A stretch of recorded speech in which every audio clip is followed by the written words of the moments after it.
Welcome to Happy Hour with the Bees. I guess buzzing about romance. What is. Okay. Anyway. Hey, everybody. Thanks for showing up tonight. I'm just going to go home now. What the You, heck is wrong with I me? mean, you are home, so. Right. I should just go to bed now. Anyway, so tonight we are celebrating author Jenna Hartley's latest release, Hotshot. And Hotshot is part of the Everyday Hero books from Kay Bromberg's world. Becky, you want to read Jenna's bio? Yes. So, contemporary romance author Jenna Hartley writes about strong, independent women and the men who dare to love them. When she's not writing, Jenna spends her days chasing after a hilarious and imaginative toddler, as well as hunting down new allergy friendly recipes for them to cook together. Welcome tonight. We're so Yeah. happy to have you. Thank you. I'm excited, guys. So, the rules of the night, you can ask all the questions you want in the chat, and we will try and pay attention to those and get to those. But if you have something special you want to ask, just let us know. Yeah, just put your questions up into the chat and we will ask them. We've got a couple people with us, Demi and Lindsay and Rachel, Carolina and Carolina. Leanne. Yeah. Okay. So let's kick things off in the traditional way. What are you drinking tonight? My favorite drink, Topo Chico. So What is Topo Chico? it's so I think it's only available in certain states because it's like made in Mexico. And I'm in Texas, and so it's a mineral water, but it's sparkling. I've I guess I don't know, like call myself a mineral water connoisseur. That sounds like really pretentious, but I've tried ones like whenever I've traveled and stuff, and Uh-huh. Topo Chico is consistently one of my favorites. But I think part of it is like the glass bottle, like You really feel enhances fancy? the drinking experience. But yeah, it's really refreshing and it feels like a little treat. So You There's know, a we're girl. clearly Canadians of the 90s, the 80s and 90s with their oh glass yeah, I used bottles. to drink those. Yeah, I I love they're like a them. too glass sweet for me bottle. now, but I think Yeah. everything should be in a glass bottle. I agree. Yeah, I mean, I drink LaCroix. I don't know if you guys have had that one. I only like Yeah. the blue flavor, but it's like I cannot drink it out of the can. It has to go in a cup, like in a See, glass. my husband is very like anti-drinking out of cans. Like it doesn't matter if it's in a can, he must pour it out Yes. into a Yes. cup. And I'm Yes. like, just give me whatever. I was going to say, okay. He's a weirdo. He I is. love him though. He and I can be friends, I guess. All right, what about you, Becky? What are you drinking? Think Mike made me a Hummer. You think? You I don't know? think it's really tasty. I'm pretty sure it's rum and vanilla ice cream and heavy cream. So I think that's the Hummer. Listen, Awesome. I have broke a lot of things today. It's been a little bit bad. Oops. So be nice. What are you drinking, Leah? I am drinking a Paleo IPA from a local brewery out here by us, which is my second one from here tonight because I had one earlier. We went out to eat. We had date night tonight, and so we went to Lowe's, and then we stopped at a restaurant that's down the street from us, and I had a Squirrel's Nut Brown Ale. It was very tasty. I forgot how much I like it. I like a brown ale, like a Hmm. nutty type thing. I Yeah, like those. it's good. Like I don't drink it very often, and I was like, this sounds really good tonight. So that's what we did. Yeah. So to kick things off, make sure you're following Jenna on Instagram, and Becky's gonna put that up in the chat. So if you are not following her yet, you can do that. And so Jenna, question number one for the night. So why romance? Well, I mean, I think for me, I've always like exploring people's motivations. So like why they do the things they do. I was a history major in undergrad and then went to law school. And I think I always want to know like why do people do what they do, right? Like whether it's going into a battle or they get married and then they want to get divorced, whatever it is, I want to know their motivations. So I feel like romance is a fun way for me to explore why somebody might do what they do, like what their motivations might be. And like, it's just a big puzzle to me that I think is really fun to kind of, I mean, it's a puzzle that you can't always see all of it. And so you're Mhm. like putting all these pieces together. And then at the end, you know, you come up with this cool story. So There's a lot of lawyers in romance, and we actually had Avery Flynn on an episode back on Valentine's Day, and she's like, "You can't throw a cat and not Swing a hit a cat. You lawyer, can't or swing a swing the cat. cat and not hit a lawyer in romance." She goes, "But don't swing the cat." Yeah.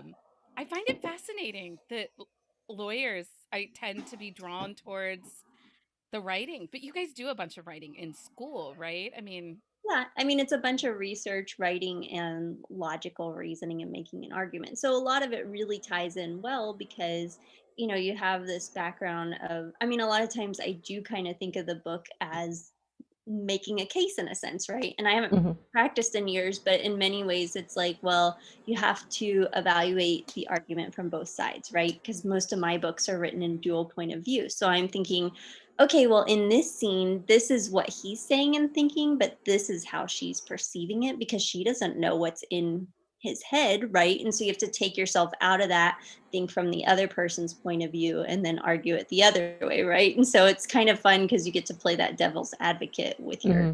characters. So It's a big jump, though, from history to law school to romance writing. yes and no. I mean, I think people underestimate how creative lawyers are. Like a lot of my friends that were lawyers, they were like really into cake baking or different things. And so I think that perhaps this perception of the career is very, buttoned up, straight laced, whatever.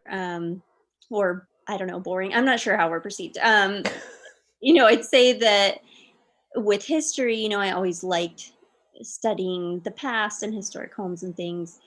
Law wasn't a big jump from that. Hmm. And I would say going from that to romance was maybe a bigger jump. I don't know. I guess to me, it all just fits together, but Yeah. it's not like, sometimes in life things just happen, right? Or you fall into them and Yeah. right. you didn't, looking back on it, you might try and find patterns, but going into it, you might not realize where you're headed on the journey. Hmm. That makes sense. So, are you a romance reader as well? Yes. Yeah. I would say that my ability to read ebbs and flows because I I sometimes struggle between being in too many worlds at once. So if Hmm. I'm writing a book and say my husband and I watch a TV show every night and I'm like living in that world and I'm living in the real world, Hmm. it's like it kind of goes through phases where I'm able to handle less or more of reading a romance as well. I read a lot of books on writing and sometimes nonfiction books, and a lot of romance, but not, it's usually if I'm between writing books or I somehow magically have extra time, which is rare. I was gonna say you have a little. It's a little harder to have extra And, time. and she seems Um, like a little. Yeah, I mean, she's 4, and she's extremely high energy. And I would say, I'm fortunate because my parents live next door and they help out in the oh, afternoons. that's So it's nice. like after her nap, she goes with them. So it's like my writing time is typically nap time, which isn't, it's hit or miss because she like doesn't always want to take a nap. So I'll be like, Hmm. Mama, Mama, Mama. And I'm like, I'm trying to concentrate, right? I think all the moms can feel that. And then, Yeah, after that, she'll go next door. And so it's like my block is kind of, That's people nice. are always like, write at your ideal time of day. And it's like, well, yeah, that's a great thing in theory. But then you have kids and you're living in a pandemic and it all goes to hell in a handbasket. And you're like, Right. my uh-huh. ideal time of day is when I'm able to have time. Right, right. Yes. Lindsay says, yes, I work with a bunch of lawyers who change careers, and they're also normal people who are excellent at critical thinking. So she is like, yay, lawyers. And my mother's with us this evening. So she and Hello. Demi are having their own little conversation. I adore Demi. Seriously, like, Demi can vacation with me because she'll just keep my mother under control. Someone has to keep Lynn in line. Oh, yeah, they do. So, Becky's gonna put in the links to Jenna's newsletter and website and her Facebook group, so you guys can click into those if you want to. So, Well, I'll Jenna, also say real quick, and I will say too, I'm gonna put in Jenna's Amazon, um, her link for Amazon. I know everybody's probably tired of hearing me tout how amazing this is for authors. But I have learned over the last couple months that following an author on Amazon does so much, not just for them, but for you as a reader also, because we get noticed when things go on pre-sale, we get noticed when new releases come out. So, honestly, if you love an author, follow them on Amazon. You have no Mhm. idea how easy it is just to click that follow, and it gives them so much insight that they wouldn't necessarily have had. So, okay, that's all for that one. Go ahead, That's Leah. okay. Okay, so even though you haven't had a ton of time to read, but what was your last 5-star read? Ooh, I'm trying to think. Or even the last book you would recommend to somebody? Because Becky's real big on the not rating with stars, which is fine. I understand that. It's hard. Well, more recently, I have been checking out some books from the library. So we have like a cool book box where they'll drop it off in a locker and you pick it up. That's Um, nice. That's nice. it is really nice. Yeah. It's more convenient than, they do like curbside ones, but it's a further drive for me than the little locker. So I've been doing that. And I had recently started reading some Christina Loren books and I hadn't read them before. So Beautiful Player, I think I had it on my dresser, but it's not there You anymore. know, those started out as fan fiction, right? I did not. That's really fun. They are 50 Shades of Grey fan fiction. That's how they got their start. Interesting. Yeah. So that I really enjoyed. And then more recently, I read the Bromance Book Club, and that was really cute. A little bit different than what I normally read, only in the sense that the point of view is different. I usually prefer first person perspective, Mm-hmm. and it was um, kind of third person, but it was really fun because it has excerpts from like the book that they're reading, and so I really like things like that. So those two I've enjoyed lately. Those are both good choices. I Thanks. haven't read Christina Lauren yet. I She's would say I spicy. read, yeah, Beautiful Player was good. And then I read Beautiful another one. Bastard is my favorite. I don't know if my And library has that one. I'll have to look for it. Beautiful Stranger is the one with a little bit of voyeurism in it. And so it's spicy. Nice. Okay, Like if I'll you're have to looking check for a it. sexy read, that is a sexy read. Thank You you. know. Anyway, because we It's know I good to like them know. naughty. We do. So, what trope is your favorite to write? Ooh, to write. Uh-huh. Or to read, or both. I'm like so many. I like age gap. Becky mentioned, well, I think this was before we started, but unpredictable. That one's an age gap, but it's maybe, their age gap is decent, but it's more that he's a silver fox. And he's kind of this mature character, and I think that's part of what's so appealing. I don't know. I just have so many tropes I like. I mean, age gap is definitely one of them. I like where there's like an element of the forbidden, whether it's like kind of so I wrote a nanny single parent romance. Hmm. So obviously, like they're not supposed to date, or like a workplace romance, things like that, where it's like the tension of, we shouldn't date, Well, but we isn't want.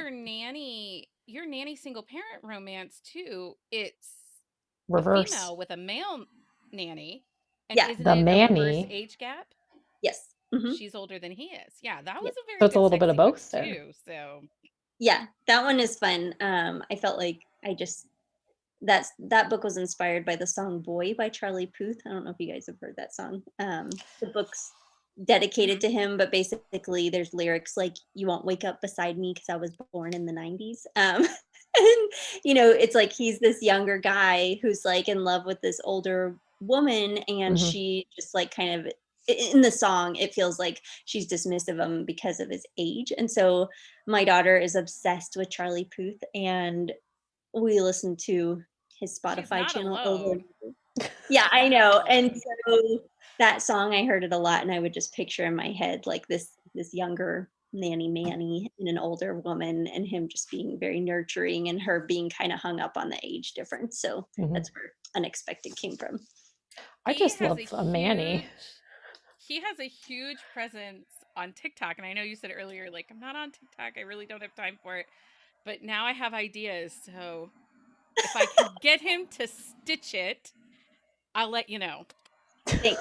If you do, I I will show it to my daughter and she will probably lose it because he was on Sesame Street once and she was like, oh my God, Elmo and Charlie Puth. This is like the best thing ever. yeah, I'm gonna have to TikTok that dedication page and like tag him in it. I'm on I have this tagged him on Instagram, but I didn't get any response from him. response. He like seriously, I don't even follow him. He just shows up in my follow page, Yes, it is. Uh-huh. and he's does a ton of TikToks. He's on there like 7, 8 times. Um, Becky is old. She's from the 70s. Why did my mother randomly put things like that? Well, you didn't have to read it aloud. I Leah can't. read it. I did. I was gonna read it if she Oh, didn't. busted. Seriously, mother, go to bed. I think it's past your bedtime. So, so Jenna, what's your least favorite trope to write or read? Mm, it's hard to answer this because I don't ever want to come across as like shaming someone for liking something else. It's just, Is it's there a not. trope that you would probably not write? That's just Yes, not yeah. something like a reverse harem or a cheating. I was Is that getting to it. I just was putting out my disclaimer, okay? my I don't. lawyerly YA covering Yeah. your app. Um, yeah, I would say I'm not really a big fan of bully romances, just because I guess and maybe there's a way to do this, but my focus as an author is always to be entertaining and empowering. And so I'm sure I could come up with a creative way to have an empowering female in a bully romance, but to me it's just not the type of image I want to project, and it's not the type of thing that I prefer to read. But I know that some people really love it and they say it's kind of like enemies to lovers on steroids. And to each their own. Like I Mhm. said, Yeah, love what you bully like. romances are usually a hard no for me. Like I'll dip into one every once in a while, but they're a little too intense for me a lot of times. And again, Maybe we've that's talked about this. Not every romance is for everybody. But So there is a romance for everybody. there is yeah. romance for everybody. Yes. Anyway, So, as Becky has said, like buzzing about romance is on the TikTok, as Becky likes to call it, the TikTok and the it is YouTube, the TikTok. the TikTok. So she's gonna pop that up in there. So let's talk a little bit about Hotshot. That's your newest book. It just came out Yesterday. yesterday. Okay, I didn't want to say it because then I was like, what if I'm wrong? No, Um, you're right. and like we said before, it's part of the Everyday Hero series by Kame Bromberg and like her world. Mhm. Is it scary writing in like a different author's world, like that they're trusting you to write within something they created? I think in a sense, you feel a responsibility to do their characters justice, like not only for them, but for their fans. Like you don't want to, do something and have a reader be like, well, that's not how I picture this. I've written in two shared universes. One was the Kay Bromberg one and one is Corinne Michaels. Hmm. And it was really fun for both of them. It was a great experience. I think, as far as what was the rest of that question? I'm sorry, I'm like totally losing my train of thought here. You asked about was it scary? Was it scary? Yeah. Yeah, I'd say no, it was fun. To me, it was like, there are these characters and I get to imagine and do things with them that I want, plus with Hmm. my characters. So it's like getting to play in their world with certain rules, like you can't kill off someone or make them Yeah. Right. divorce, right? But you definitely pulled from yours too, because like Yes, the main characters are featured in Harrison's book, like yes, and also. like Corinne Michaels one. So that one's unwritten, and that one is very enmeshed with my Love in LA series. So unpredictable is kind of what we were talking about earlier. That has the silver fox, and he's planning his daughter's wedding and falls for the wedding planner. Hmm. Well, his daughter's wedding is featured in Unpredictable, but then like if you read Unwritten, it's the story of how she and her husband, fiance fell in love. And then Hotshot is a little bit less tied into my universe. You see kind of cameos from people that are related to. So Harper's one of the four main girls in Love in Hmm. LA, like centered around four best friends. And it's Harper's family that kind of lives in this small town that's featured in Hotshot. So, Okay, well, So I tell us mixed about those up Hotshot. because I just read both of them like back to oh, back. funny. So I was Yes. swapping, like Yeah. I was getting them mixed, but it all worked out. It all worked out. Yeah. Tell us about Hotshot because that's the one that just came out Hmm. yesterday. Yes, yeah. So it's a small town enemies to lovers romance with a dash of forced proximity. It's a shorter book, so a lot of readers say it's a quick and steamy read. Hmm. And it was a lot of fun because I haven't written enemies to lovers before, and I kept asking like my beta readers, I'm like, "Are you sure it's enemies to lovers?" And they're like, "Yes." She like hates him, he hates her, and she basically says he has a tiny, you know what. So basically, I was like, okay, okay. So it was a lot of fun to write those characters because he's kind of this um he had a difficult like childhood, and then he's kind of reformed, he's trying to redeem himself, and he's like beloved in town. She's like, so he's kind of the small town, like beloved golden son, and then she's kind of this hotshot big city attorney who comes home. They clash over certain things because of their perceptions about her father especially, and then eventually obviously they have to turn to lovers because it's enemy to lovers, but Right. yes. That's awesome. And okay, so tell me, are those part of Kindle Unlimited? Because your Love in LA series is part of Kindle Unlimited. So is Hot Shot part of Kindle Unlimited also? Yes, every book of mine except for the I Have Lived and I Have Loved anthology, which is kind of a temporary thing. Hold on, I have a big cover of that. So this is the only book of mine. It's an anthology, so it has one of my stories in it. But that's the only one that's not available on Kindle Unlimited. But it's a charity anthology benefiting a organization that gets audiobook players into hands of mobility impaired individuals. Yes. So Wasn't really that cool. was that Willow Winters that Mm-hmm. launched that? Yes, Yeah, yes, that's really very pretty. cool. Yeah, I Obviously, like the cover of that a lot. it's like this will be available a little while longer, and it has a bunch of like short stories from authors like Kay Lind and Willow Winters and Nana Malone, and amazing collection. So Excellent. Excellent. Okay, anybody who's hanging out with us, if you have any questions, just put them in the chat and we can ask Jenna. Um, okay, so Jenna, tell us a little bit about your podcast, Heart to Heart. yeah, so I started doing these things called Writer Wednesdays on Instagram TV, where every week I would interview an author and talk to them about kind of their writing journey or struggles they face within or outside of writing. And it's been really fun. I continue to do that, but I also decided to transition those as well to a podcast. And the podcast is kind of geared towards empowering women to embrace their inner badasses. So everything about my books, my brand is very much about empowering women, entertaining them. And so the podcast features those writer interviews plus additional content. Like I spoke with a bookstagrammer I had connected with who had previously had an eating disorder, and we talked about like body positivity, body image.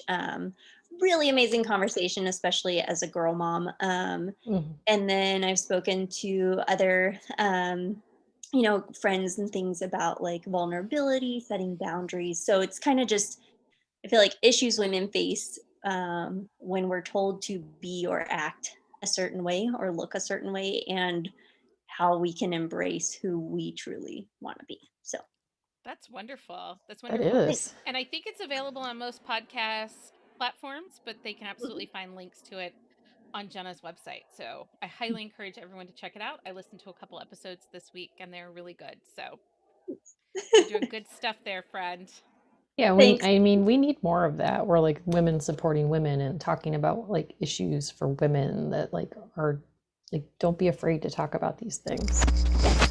Yeah. I mean, definitely. I have a number of other people that I've spoken to about speaking on it, like dear friends of mine who have had, friends who are like major planners, and then they have a child who has special needs, and it's kind of totally thrown off their concept of planning, and kind of adapting to that, or miscarriages and loss. I think these are things that like a lot of times we don't talk about because perhaps there's a stigma attached to them, or we Hmm. just struggle with them. And so I'm trying to open up the dialogue about those so people feel like they can, these things are hard. Like it's hard to do it alone. And it's like we need to connect with other women, especially to like get through these things. So Well, and it helps to have a tribe. It helps to have a mhm. community that you Mhm. can feel accepted in and to know that your voice is heard. And so by what you're doing, you're creating an opportunity for people to feel like their voices are being heard. And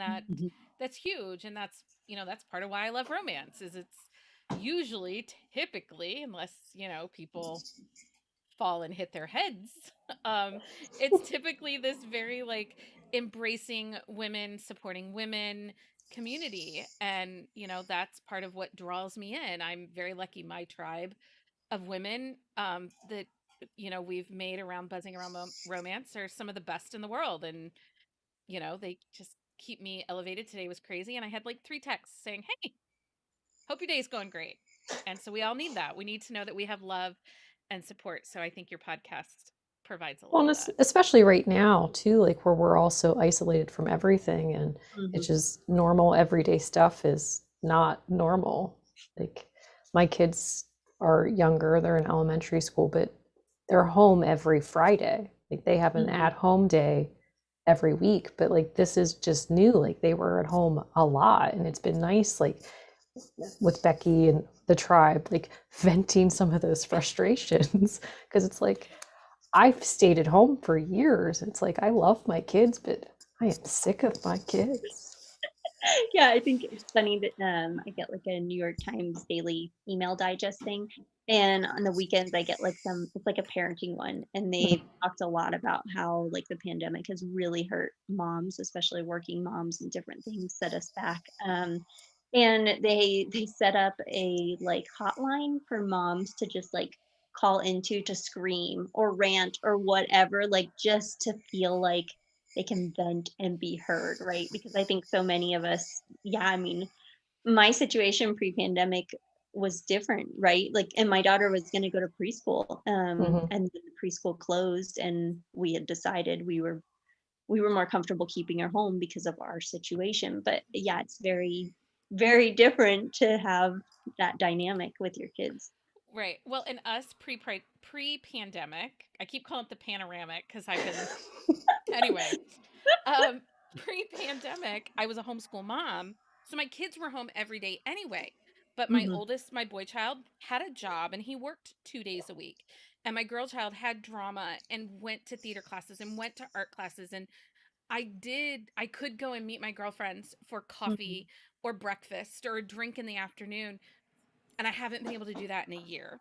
But I get my second dose of the vaccine next week. And I'm telling you what, 10 days later, people, watch out. Day drinking will commence. Taking over the world. See ya, Do kids. you do you feel like your writing style has changed since the pandemic, or do you feel like it's kind of stayed fairly steady? Yes and no. I mean, I started publishing the end of 2019, so not too far before Mhm, all hell broke loose. And I would say, Unpredictable, I think, is a story of love after loss, but above all, of hope. And I feel like that really struck a chord with readers because it was released last summer, mid pandemic. And I feel mhm, like because of those themes, but at the time that I was writing it, it was probably in March, April of last year of 2020. So, like, really beginning of the pandemic. And I was very stressed about just everything happening. And I remember working on Unpredictable, and then there's some like very difficult emotional scenes because of her past. And I remember being like, I know this is how I want to write it, but I just couldn't go there. And so I actually had written part of it, and then I took a break and I wrote Unwritten, which is the shared world one that's his daughter's story. And it was lighter and happier, and it helped me. And it also helped, it was like, it gave me the momentum I needed to feel like I had completed something. mhm. um, but it also helped me gain a better understanding of the characters for Unpredictable. And so, yeah, I mean, in a way, I would say I also later last year, like Unpredictable was the last full length book I had published in a while. After that, I wrote a lot of shorter stories, like for anthologies or the shared worlds, Mhm. just because it was like somehow less stressful because it's like 30,000 words instead of Right. like 80. But you're So also Yeah. writing in shorter bursts because your child is home and yeah, busy and right. exploring life. So, Yeah, so I would say, those things had changed. Recently I finally finished like my latest full-length novel. And so Hmm. that was like, wow, like that was the longest I had gone without finishing a full-length one. So it felt like really momentous, like I did it, right? So, that was nice. So in a way, yeah, I guess, maybe I didn't realize it at the time, but it did kind of change my writing habits as far as what I was writing. it's okay. You're adaptable. Look at Yeah. you. Still writing good stuff. Carolina says we're the best tribe ever. And we are. We're pretty awesome. Um, Yeah. if anybody is still hanging out with us, I took it off of Leah's notes, but then I saw like I should put one up here because we always do one. So I do have a giveaway. I have a love potion cup. It's one of those metal wine tumblers, and I threw some fun stuff in it. So uh, the girl child did not sew today, so I do not have a book sleeve. I apologize. I have to. Apparently, I'm gonna have to buy coffee tomorrow if I want a book sleeve. Um, so if you're still here with us, please say hey, so we can get you in. And then also, I'm going to throw up our link to Patreon. If you are on here and you are not part of our Patreon, we highly encourage you to join our Patreon. Because of our amazing tribe, we're able to have events like happy hours. And we're now up to doing 2 quick shots a week. So that's providing you with more book reviews, and we're able to stream to YouTube and put those up on YouTube. So we have book reviews that are a little more podcast style, but a little more searchable. Um, and we have Drunk Book Club. Lindsay's like, yes, and join Drunk Book Club, which is like the best night of the month. You get good reads and drink recipes that are amazing. So And it's a it's little bit fun. chaotic, a lot of It's a whole lot chaos, chaotic. because there's a We lot of us.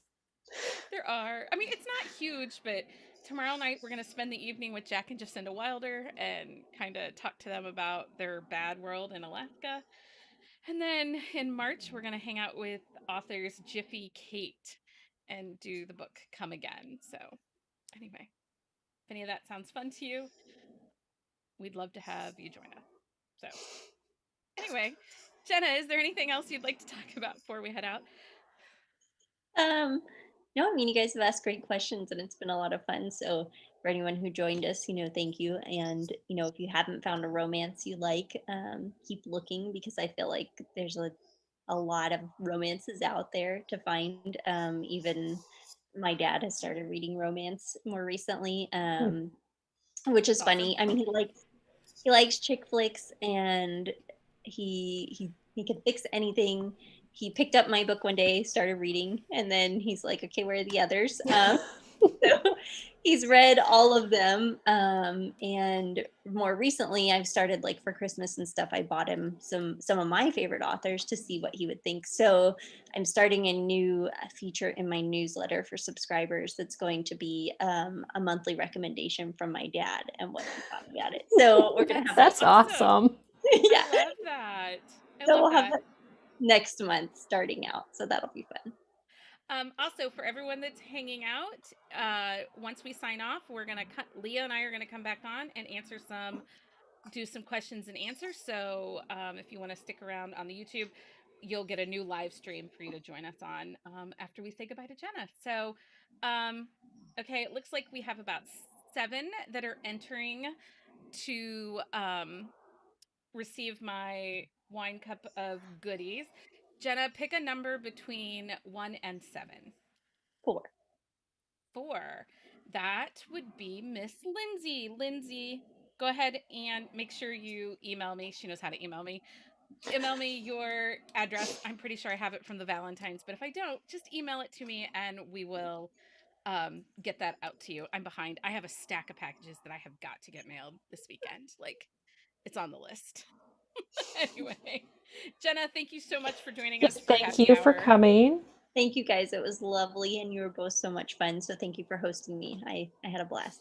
No, thanks for Happy to having have or you. not having us, having you. Let's, Coming with us, yeah. you Thanks know for what I joining mean. us. Joining us, that would be the word I wanted. Thanks. We'll see you next time. Have a good one.